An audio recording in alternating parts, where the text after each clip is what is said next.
Well, the Edmonton Oilers have hired a new general manager. It's Ken Holland. And my question is he the right man for the job?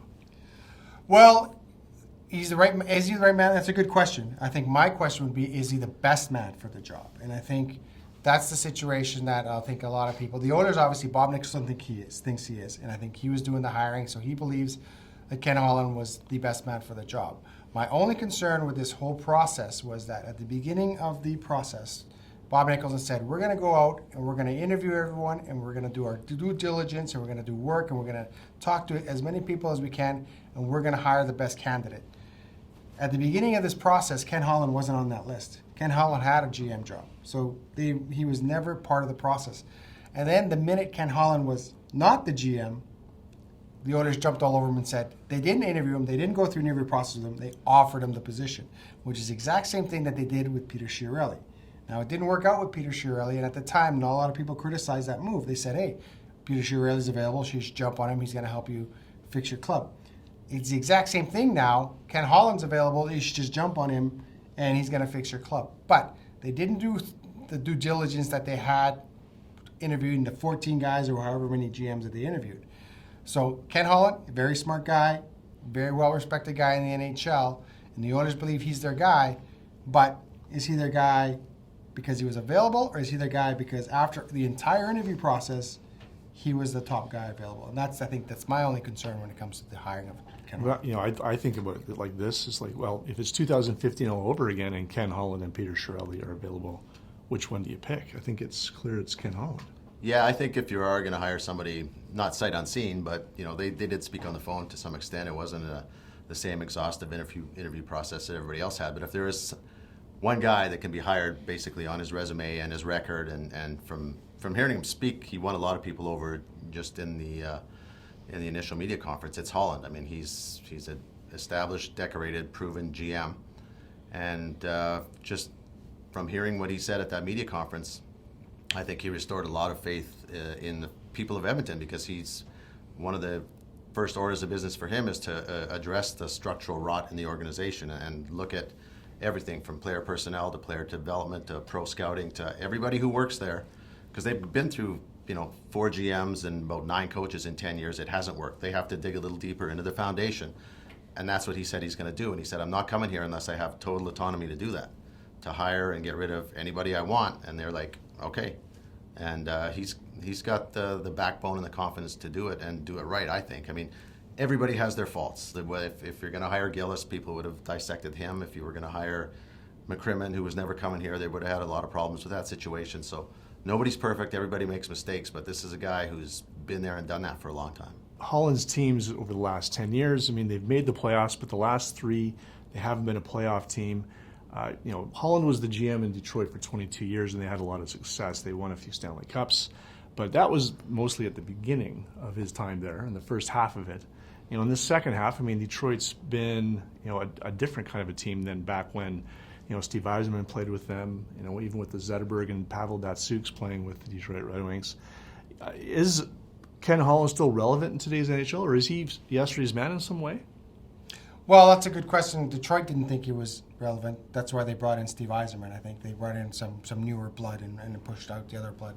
But I think the fact that Ken Holland is a very smart individual, and he admitted, I made some mistakes in Detroit.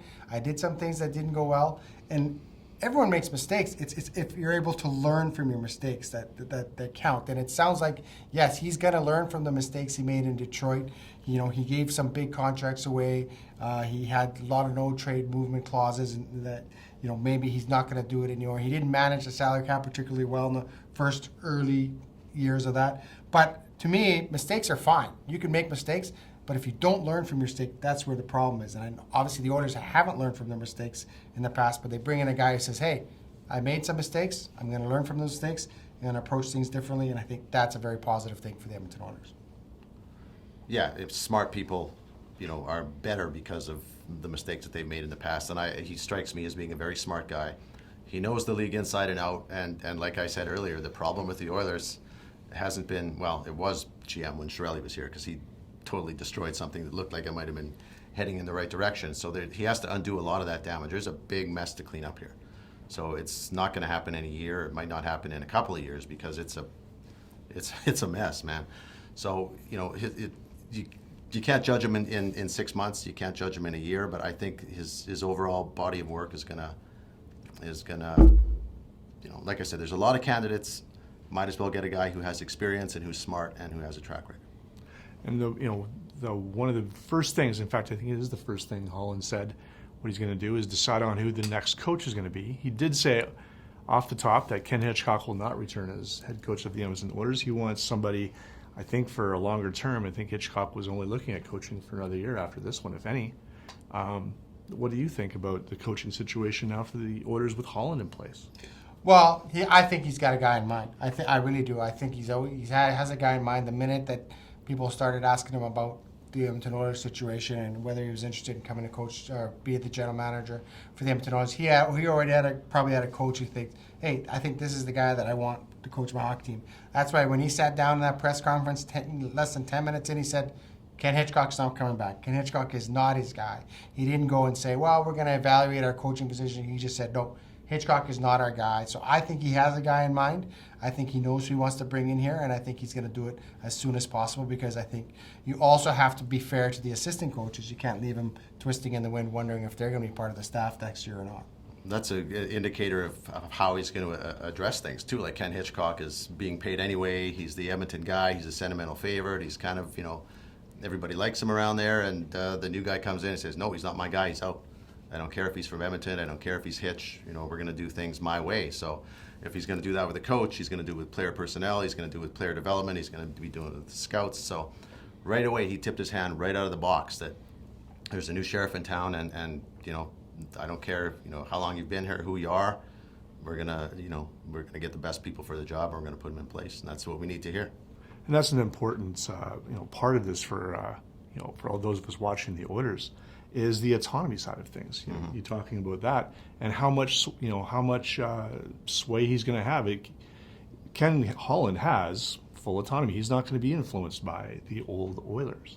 Yeah, it was kind of unusual for him to actually come out and say it. Like, they're not going to influence me. I know what you're talking about, all the old Oilers. So whether that narrative is true or not, or to what extent it is, he made it clear from the start that is going to have zero impact on him. Nobody's going to be influencing his decision. Nobody's going to be second guessing him. Nobody's going to be saying, this is kind of the way we always do things, Ken. It's Ken's way now. And it's easy to tell somebody you're going to give them full autonomy, but you want to give it to somebody who's going to be strong enough to use it. And I see him as being that person. And then there's the question of who will be the new coach for the Edmonton Oilers. Who do you think should be the guy being brought in? I think he probably has a good idea already. I don't think he's coming into this situation thinking, I wonder who a good coach would be. I think he already knows. A lot of people are talking about Todd Nelson because he had success everywhere he's been, and when he was up with the Oilers for a while on a really bad team, as we saw when they were under Dallas Aikens, he got the most out of a lot of players, including a Nail Yakupov and an Anton Lander, players that were later turned into busts under subsequent coaches. So I don't know if you want to entrust this to a guy who's never done it before, but it's, Holland would have a better sense of this than I would, so we'll leave it in his hands. Yeah, the two names that are coming up right now are Dave Tippett and Todd Nelson. To be honest, I don't think Todd Nelson comes within a mile of this organization. Just after the way things ended, I don't think they ended well with Todd Nelson. He was kind of groomed to be the coach. He took over a bad team from a very bad coach at NHL level anyway. My understanding he's a very good AHL coach. And he got most out of some AHL players, like Anton Lander actually looked like a decent NHLer, or Nail Yakupov looks like he's an NHLer. But you're right. I think there's so much at stake right now. You bring in a veteran GM. Does he go with a rookie head coach, or does he go with a guy that he knows exactly what he's going to get out of? And I think Dave Tippett is that guy.